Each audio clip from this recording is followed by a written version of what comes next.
If you're SDA, you're not going to like this video I'm about to share. But regardless of that fact, I must do as any watchman on the wall must do.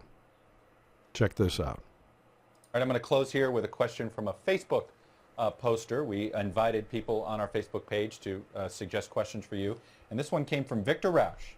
Simple question. Does the Bible have authority over the Constitution? He said that's a simple question. I That know. is not a simple Well, question I by say any stretch of the imagination. A simply worded question. How's that? I think probably what you have to do is ask a very specific question about a specific passage of the Bible and a specific portion of the Constitution. I don't think you can answer that question other than out of very specific context. Okay. Let me ask every real Christian watching this video. If you were ever asked that question, how easy would it be to answer? Pretty easy, right? I mean, without even thinking about it, we are true believers. And we know the Bible has authority over every aspect of life, as well as the Constitution itself. I mean, after all, it's the Word of God.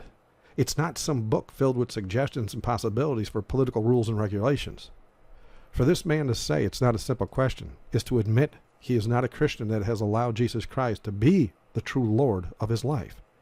I say that because as a politician, he knows he needs to be careful how he answers that question if ever he is to have a chance at any sort of political career. But do you recall Daniel chapter 3, verse 16, where it says that Shadrach, Meshach, and Abednego answered and said to the king, O Nebuchadnezzar, we are not careful to answer thee in this matter?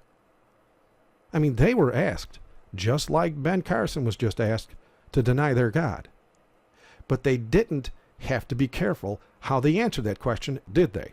I mean, they were standing in front of a furnace, heated 7 times hotter than it was wont to be heated in verse 19. I mean, these 3 faithful men were looking at certain death and still chose to stand firm in their faith. Carson, well, he was only looking at losing a chance at becoming a president if he answered wrong. I mean, had he uplifted the Word of God, he would have lost that chance. But at the same time, proven to God, he could be trusted to glorify him. And then, like Shadrach, Meshach, and Abednego, the Lord may have blessed him with things to do for him that would glorify him. And no, Shadrach, Meshach, and Abednego did not run for political office. It was thrust upon them. They had no choice. They were captives in that nation. Carson's a citizen of this nation. He made the choice to run. Now, notice this as well. Ben Carson is a Seventh Day Adventist. And being Seventh Day Adventist, he supposedly understands prophecy as well as the Bible because SDAs were the first to come on the modern day church scene with understanding of both doctrine and the prophetic word over 150 years ago, just as prophecy predicted. But the SDA church sold out to the government long ago, just as prophecy also predicted. Like all 501c3 churches, the SDA church is a government-owned and operated church now. Think about the young Seventh-day Adventist that looks up to this man.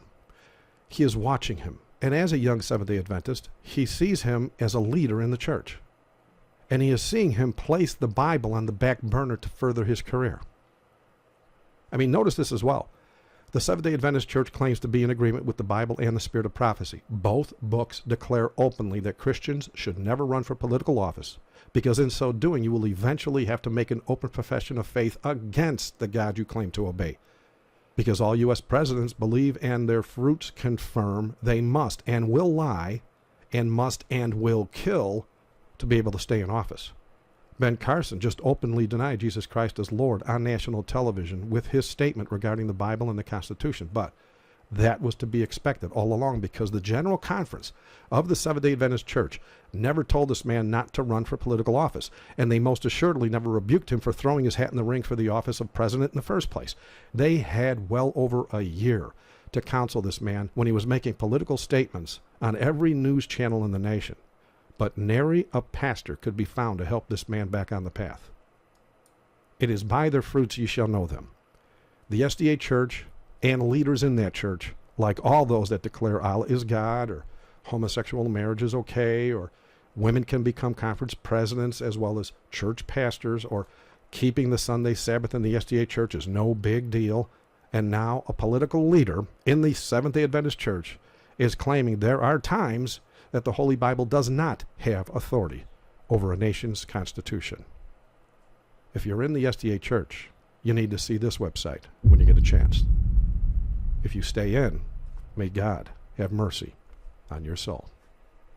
Thanks for watching. God bless.